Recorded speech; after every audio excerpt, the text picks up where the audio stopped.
Exercise 1.4, question number 8. Which of the following pairs of sets are disjoint? तो disjoint मतलब दो sets अगर disjoint है इसका मतलब उन दोनों का इंटरसेक्शन एक नल सेट होगा। तो पहला सेट है 1 2 3 4 और दूसरा सेट है x such that x is a natural number and x is greater than equal to 6 या less than equal to 6। तो अगर इसका रोस्टर फॉर्म लिखें तो नेचुरल नंबर है और 4 से बड़ा या बराबर भी हो सकता है, तो ये 4 हो जाएगा। देन 5, देन 6, क्योंकि 6 भी इंक्लूडेड है, 6 से छोटा या बराबर।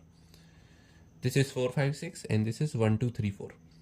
अगर इन दोनों सेट्स में देखें तो एक कॉमन एलिमेंट दिख रहा है विच इज़ 4, तो उसका एक सेट बन सकता है। इसका मतलब ये दोनों सेट्स डिसजॉइंट नहीं है, तो इसमें लिखेंगे no. Second, A E I O U and C D E F. अब यहाँ पर ई एलिमेंट मुझे कॉमन दिख रहा है इन दोनों सेट्स में, इसका मतलब इन दोनों सेट्स का भी ये कॉमन सेट बन सकता है, मतलब इन दोनों सेट्स का इंटरसेक्शन होगा ई। देयरफॉर इंटरसेक्शन 5 नहीं है, इसलिए ये दोनों सेट्स भी डिसजॉइंट नहीं है, so no. And third, x such that x is an even integer. तो इवन इंटीजर माइनस इन्फिनिटी से शुरू होंगे, then -4, -2, 0, 2, 4 and up to infinity तक जाएंगे।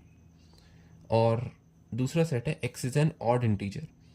तो ऑड इंटीजर्स भी माइनस इन्फिनिटी से ही शुरू होंगे और ये जाएंगे -3, -1, 1, 3 एंड सो ऑन, अब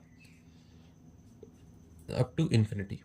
अब इन दोनों साइड्स को देखकर लग रहा होगा कि ये माइनस इन्फिनिटी और इन्फिनिटी इन दोनों में कॉमन है, लेकिन ये वाली इन्फिनिटीज़ इवन इन्फिनिटीज़ है और ये वाली इन्फिनिटीज़ ऑड इन्फिनिटीज़, और इन दोनों सेट्स के ये जो अंदर के एलिमेंट्स हैं ये कॉमन हो ही नहीं सकते, क्योंकि अगर मान लेते हैं इस सेट में कोई एलिमेंट x है, वो इस सेट के कोई एलिमेंट y के साथ कॉमन है, इसका मतलब ये सेट में तो इवन इंटीजर थे, तो अगर y 2 से डिविजिबल है तो फिर x को भी 2 से डिविजिबल होना चाहिए, और अगर x 2 से डिविजिबल हो गया तो फिर x इवन नहीं बचेगा।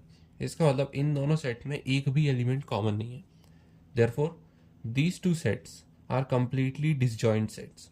तो यहाँ पर हम लिखेंगे yes these two are disjoint sets, इन दोनों में कोई भी कॉमन पार्ट नहीं है। सो हमारे इस क्वेश्चन का आंसर है third only. The third part is the only pair of sets which are disjoint.